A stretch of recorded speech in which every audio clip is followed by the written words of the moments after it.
Hello and welcome back to another episode of the Azeem Digital Asks all-round digital marketing podcast. We are flying through season 6 now, and I'm really excited for this episode. We're going to be talking about basically the power of the customer, and I've got an absolute legend, Kerry Campion, who's going to join me on the show today. So, Kerry, thank you very much for joining me and giving up some of your time. Yeah, thanks for having me. It is an absolute pleasure. Our paths have crossed a few times, but most recently in Barcelona, where you were asking me stuff about podcasting, and then fast forward, here we are. I'm very glad that we've made this happen. Like I said, hmm you're a legend. I don't want to talk too much because people are here to listen and see and learn from you, and not from me. So, for those people who shamefully don't know about who you are, what you do, please, would you mind sharing like a little bit of an intro to yourself, please?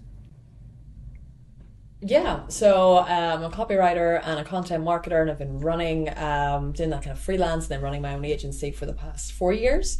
And yeah, you kind of caught me at a transition moment because I am moving in house in September, which was a big goal of mine last year. So yeah, I'll be moving to the email marketing software MailerLite on the 3rd of September, where I'll be doing more content and Amazing. copy there. They are very, very lucky to have you. So, we are going to be talking all about. Oh, you frozen? Are you back? Yeah, yeah, yeah. You're Yeah, you back. kind of Right, froze one there for a second. second as well. Okay, I'll cut that bit out. Yeah. So amazing! They're very, very lucky to have you at MailerLite, and I wish you all the best in that role. We're going to be talking all about the power of the customer, and in the sort of brief that we had before the show, you mentioned there something about getting a customer to attribute sort of $100,000 in revenue due to working, with your clients. So, Yeah. would you mind just sharing a little bit more about that because that is a huge, huge number. Yeah. And I was preparing for a website copywriting project, do a lot of those. And as part of that process, we always have customer interviews, right? We want to make sure that our messaging is really resonating with the people that it's supposed to resonate with. And, we can't really do that without ever speaking to customers slash clients, right? So I was having an interview with one of their clients. And, we were just kind of talking about yeah, how they sort of discovered the client, what was it like working with them, and when they kind of mentioned the campaigns that they had worked on. This particular client worked with real estate agents on their Facebook ads strategy to sell more houses, and so he was explaining one of those campaigns, and I just this is a question that I always ask, which is just simply like, what impact did that have on your business? And then he just kind of like thought for a second, did some quick, back of a napkin math, and was like, yeah, well, I mean, thanks to the leads that we closed through those ads, it was like roughly 100K in revenue. I was like, Wow. wait, what? Sorry, back up. It's just sort of like, yeah, like 100K in revenue, and it's just incredible because, it wasn't like a super prying or complicated question. It was just, what impact did that have on your business, right? And he was able to say like literally 100K, and he said, I think he said at least 100K in revenue. So, I mean, that was just, I was like, okay, well, that's going in the testimonial that we write up after this interview. And that just would have gotten lost, right? If we just hadn't have reached out and asked that question. So yeah, it's always worth trying to have more of those conversations, because sometimes customers and clients, they're not really, necessarily keeping track of these types of things, or they just don't necessarily think to reach out because life happens, So yeah. No, that's amazing, and already like what a handful of minutes in, one immediate takeaway to write down. Sometimes you might see me leaning away because I'll be writing stuff down. Literally, what impact did that have on your business? Absolutely solid. On the point of questions, that's a great way to sort of lead me into my next one. So you mentioned that you've got questions that you have. So what are some of those questions that you've kind of got in the bank when you're talking to customers, and why do you think that those particular ones work so well? Yeah, so actually, with just sort of on the back of that question, what impact did that have on your business? This is when I was, maybe it was a couple of years ago now, and now with a little bit more experience. What I always follow that question with is, and what like what did that make possible for you? Because that's when you're really kind of getting to the benefit beneath the benefit, right? Because yeah, 100K sounds amazing. I mean, who doesn't want an extra 100K in revenue? But then what did you do with that? What did you go on to do? And that's when you're really getting insight as well into like the real goals that they actually have behind these types of figures and stuff. I remember once a coach asked me that, like, and what would that, what would make possible for you? And I always remember that question. I was like, I'm adding that to the bank. I'm adding that to the question bank. And yes, so for some of the kind of go-to questions, it does depend a little bit, which is why you have to really think about why you're speaking to these customers. What are you trying to achieve? Because that's going to affect which customers you're speaking to. It's obviously very, very different. The questions you would ask, a customer who switched from a competitor compared to a customer who had sort of lower market awareness, before discovering you, or a small medium business versus enterprise, etc.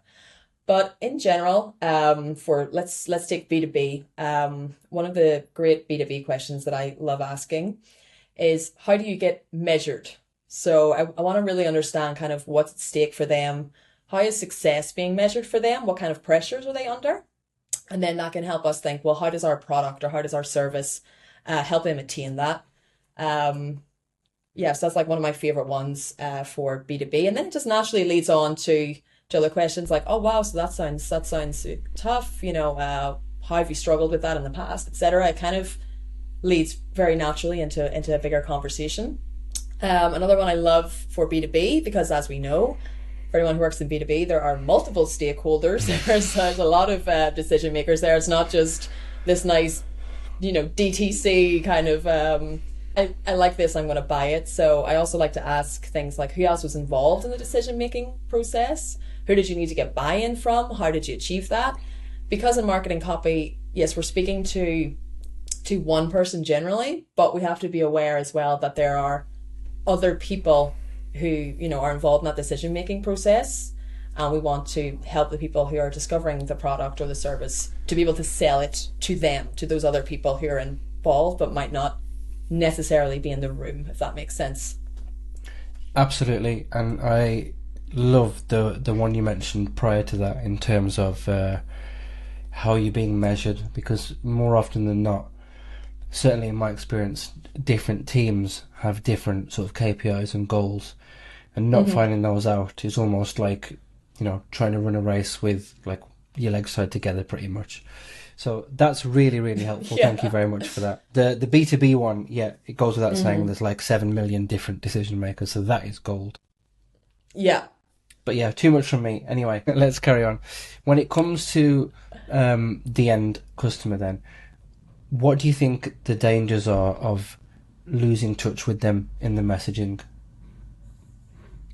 Yeah, I mean, obviously the biggest thing is that you end up repelling the people that you want to attract. So I mean, I don't want to like name and shame, but there was a brand who did this very semi-recently with the copywriting community, where they had this sort of Instagram post that was very like, if you want a 6-figure business, you need to hustle, you need to boom, boom, boom. And it was like just very kind of, it was a bit aggressive, right? It was like, no excuses, you need to do this, and boom, boom. And I just felt like, when was the last time you spoke to these people? Because I mean, it is my community, right? It's copywriters, it's content writers. I have a copywriting community. I have a newsletter for copywriters. I talk to these people constantly, and they're not trying to build the 6-figure businesses. They're not trying to be like the wolf of copywriting, like the Wolf of Wall Street of copywriting. They're very often women, right? They're very often like women. They're like need to work from home because they have children, they have other responsibilities. They want freedom. That's really what they want. Very few of them are saying like, yeah, my biggest goal is to earn 6 figures, whatever that means, right? Because that can also be a bit of a gray area. But and they're very community driven. They're very supportive of one another. Like, yeah, so just sort of felt like this, like who are you speaking to? This would be great if your target was like hustle bros on Twitter, right? But like not for this audience, like on Instagram as well, because it was an Instagram post. And I don't know, for me at least, I sort of for me, Instagram has a much more, I don't know, kind of like a more communal vibe. It's softer. It's like kind of supportive. Whereas like I see much more of the hustle stuff on Twitter, right? Like, and you know, I had several people like send me the screenshot of it and like in like our Slack channel, like, oh my god, like what is wrong with these guys? Like I can't, like what are they doing? This is horrible. Look how they replied to people in the comments, and it was just like, it was not a good look for the brand. And I think it really did come from, they've become so big that I think they're very disconnected with the people that they're supposed to be talking to. And so like, yeah, their messaging is now starting to repel the very people that they're trying to attract. I love that, the whole point about like becoming so big that you just forget about the people that you're talking to, because that sentence, I would argue, is probably true for quite a lot of brands. I think more recently, the one that I can think of in terms of audio messaging was the Nike ad about, you know, how only number one counts and everyone else doesn't matter, etc., etc. I'm paraphrasing. That seemed to divide the marketing community into very much like, oh, this is great versus this is the worst ad ever written. How can someone like Nike do this? But anyway, I digress. The point about, you know, talking to customers and customer conversations, I mean, you kind of touched on it there. But how do you think specifically those conversations can impact like the effectiveness of marketing copy?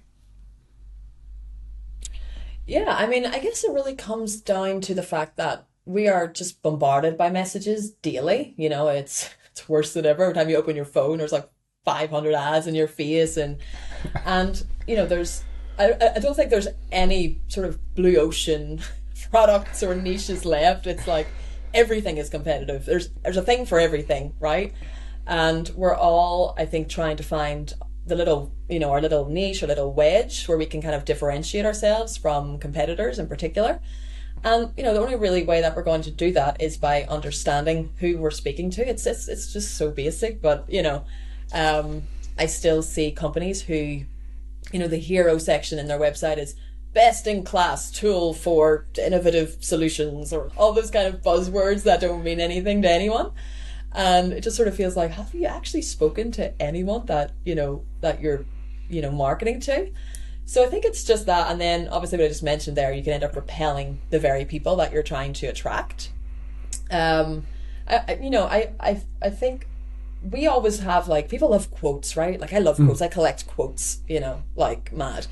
And we always remember the ones that resonate the most with us, that remind us most of our own experience. Like I have like poetry like tattooed on my body because it was so like, oh, this is like, feels like it was just written about me. I'm not saying people are going to get your copy tattooed on them, that would be a bit mad. But you know, marketing copy, it is the equivalent of that. You know, I've had clients who've sent me screenshots from people who have, you know, found them on Google or whatever, read their website, and the amount of times this exact quote has come up, I felt like you just got me. I felt like you just understood exactly what we needed.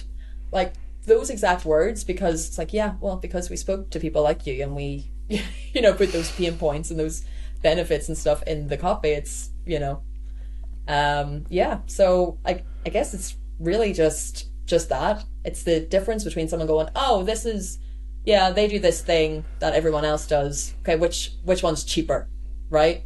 Compared to, oh my god, like I really think if I go with this guy, this solution, it's really going to help me because they actually know what I'm going through. Absolutely. I've said it like a million times already in this episode.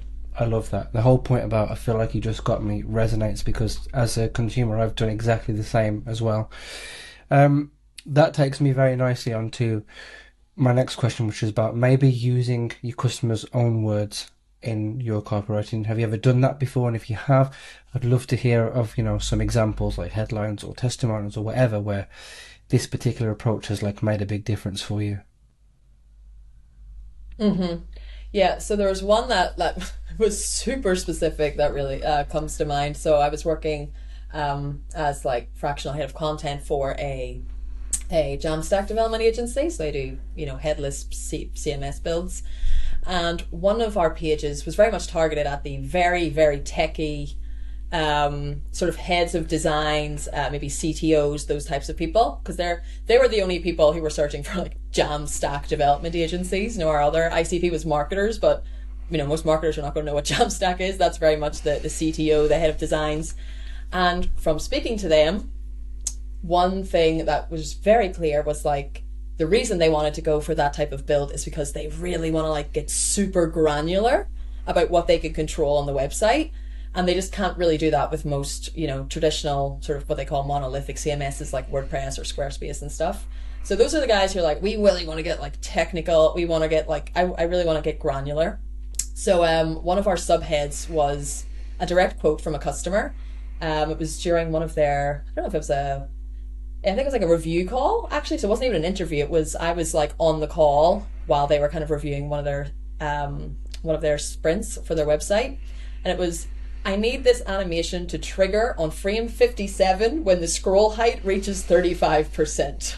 Right? Like, I was so ridiculously specific that I thought, I'm going to use that as a subhead. So instead of just saying, because I could have just said, we are, we can really handle your requirements.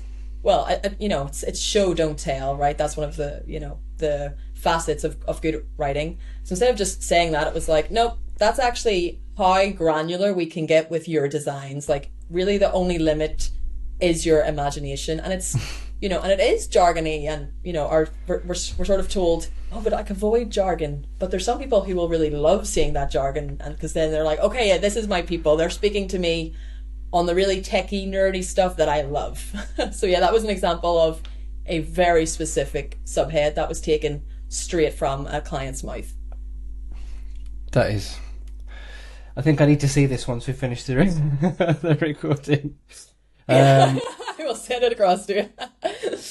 But yeah, no, that's very, very specific. We are flying through this episode, and I'm sure that by now there's going to be people watching or listening who are thinking, do you know what? I've already got a lot of gold so far from you by this point, but there's a couple that I thought like people might want to know by this point. The first one would be like, what steps do you think that people can take, people who are listening and watching to this, or just marketers in general, what steps can people take to ensure that they're like continuously engaging with their customers? Because for me, certainly, it's something you've got to actively think about. You can't just think, oh, today I'm going to do ABC and talk to my customers. You have to actively go and do it. So what sort of steps do you think people listening and watching this can take to making sure that they're constantly engaging? Yes, so I mean, two jump to mind. I would say improve cross-team communication and collaboration. So like, for instance, obviously we're talking to marketers, right? Collaborating with people on sales and customer success teams are absolute gold mines of this kind of voice of customer data, because they are in the trenches every day, right? They are, the sales team is like staring someone in the eye as they say, I don't want this because XYZ, or, customer success, they're also dealing with like, complaints, questions, etc. So because I've heard from a lot of people like, oh, but it's difficult because sometimes I'll send a, Slack message to someone on product and they don't get back to me and stuff. So I would say trying to improve that cross-team communication can be super helpful, because that way, maybe someone's just off a sales call not too long ago with a certain ICP that you're writing a landing page for, right? And you can, quickly chat with them or check out their Gong calls. Gong's a great tool for keeping customer interview calls and sales calls and things like that. We've used that with clients in the past. Brilliant resource. You can filter it, add tags and everything. So yeah, and then thinking about as well, like, marketing can help create sales enablement content. So if you're kind of like helping to produce things for other teams, you're going to naturally get that collaboration rather than just kind of pinging people on Slack and getting them to take time out of their day. And as well, it doesn't always have to be live interviews, which, because that can be tricky. People are busy. People have lives. It can be tricky to get people on a call. That's why, I just mentioned there are things like Gong recordings, because usually sales teams will have those recorded for future reference, etc. Emails, surveys, you can use that as well. It doesn't always have to be live calls, which can make it easier to get a handle on it. Nice. Used Gong in the past. Really, really good. a couple more then. Love them. Like I said, we're flying through this episode, and I want to extract as much gold from you as I can in terms of marketing knowledge and wisdom. How would you say that a brand can balance having like their specific brand tone of voice, but also including direct feedback from customers? For example, B2B, it's very often, hard, firm, bland, let's call it what it is. So how would brands, how do you include feedback from customers as well as holding up and maintaining your brand's tone of voice? Yeah, well, I mean, I think the first thing is that your tone of voice is kind of determined by your customers as well. Like if you're a law firm servicing like retirees who want to, retire abroad, you're probably not going to swear in your marketing copy. You're probably not going to use like emojis or memes, right? Like it's probably not going to work with them. Whereas, for instance, like take MailerLite, it's aimed at, small, medium businesses, creators. It makes a lot more sense to have like a lighter, cheekier tone of voice, to use memes and things like that. You're talking to people in marketing, in the creator space, etc. So in part, it's not so much of an issue because it should kind of be based on what's going to resonate with your customers anyway.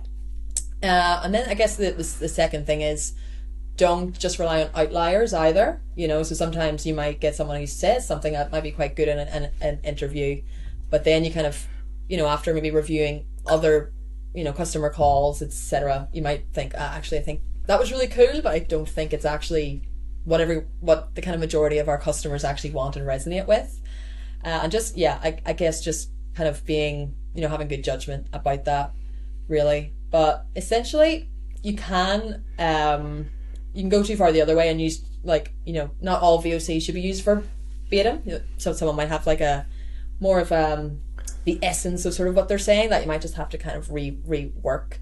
But yeah, I think that's probably the best sort of overall advice, is really just base your tone of voice on who you're actually speaking to and what's going to resonate most with them, rather than, which happens in a lot of smaller companies, it just becomes like the founder's tone of voice. That happens a lot, and sometimes say, well, yeah, I don't think that's actually going to really resonate with these types of customers. Yeah, no, absolutely. You reminded me of a situation where a brand had used like a customer's negative experience and then turned that into a piece of content. So it's not normally something that you would traditionally see, but basically it was I used it in my presentation at MozCon, and I'll share the YouTube link in the show notes. But basically it's a cinema, and they have one rule: you're not allowed to talk, text, or use your phone. Basically, you're not allowed to use your phone while you're in the cinema. What had happened was somebody had got kicked out for using her phone. So she calls the brand, leaves her like an aggressive voicemail saying stuff like, I didn't know that I wasn't supposed to use my phone. I was using a flashlight to get to my seat, etc., etc. And you crappy little cinema, blah, blah. The brand basically took that, used it, just the audio with subtitles on it, shoved it in, negative customer experience, turned it into a positive, saying, thanks for not coming back. And it hit something like 4 or 5 million views on YouTube. And all it is just a black background, white text with the audio, which is like wild. And that's a negative experience. And if brands can do that with a negative experience, and based on what you've just said there, should be 100 times easier with a positive experience. But I've talked your head off. I've got one more question for you, maybe two, and then I'll leave you to enjoy your day. When it comes to things like this, the one question that maybe we could have touched on earlier, but I deliberately wanted to leave it at the end, was why. And that is, why do you think marketers should start to implement customer interviews into their workflow? Why should people do this? Why is this important? I guess it's just what we've been hitting on throughout, which is if you actually want if you want people to remember your copy, if you want people to remember your marketing collateral, you need to be doing this. And it's also it's a great way as well to kind of to defend your ideas as a marketer as well. I've had situations where maybe a client has wanted to do one thing or emphasize a certain thing on their landing page, say, and I've had to say, but actually from from speaking to your customers, like they don't care about this. You know, like they actually they care much more about, you know, this feature or this benefit, and that, you know, that can really empower marketers. So I came out my Belfast accent. Empower marketers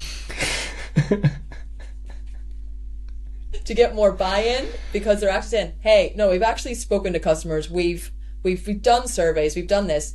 Here's like the reason we should go forward with this." And because, you know, we all know what it's like to have an idea and to kind of, you know, not really get it through or to get a lot of pushback.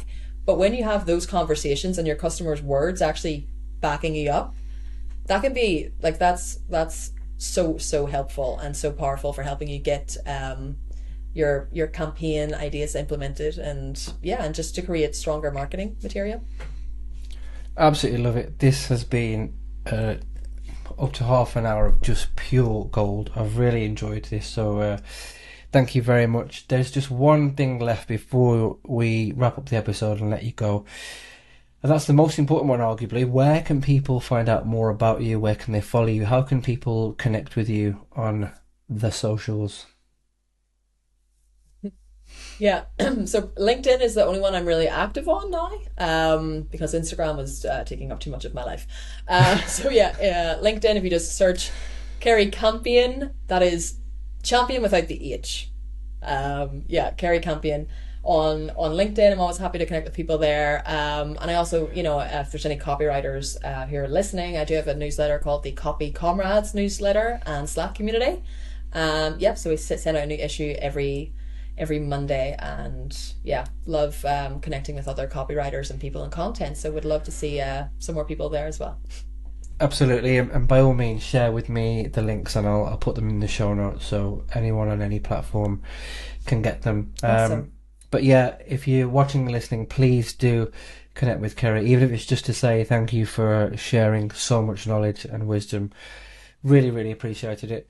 And that's pretty much it for this episode. As always, please do like, rate, share, subscribe, tell a friend to tell a friend, and then tell that friend to go next door, knock on the door and say, I've heard this great podcast. I don't even care if you're into marketing. You need to hear this right now. And I'll find out. I don't know how, but I'll talk to my customers. And I think we should pretty much end it there. Thank you very much. And we'll see you for the next episode. Yeah, bye.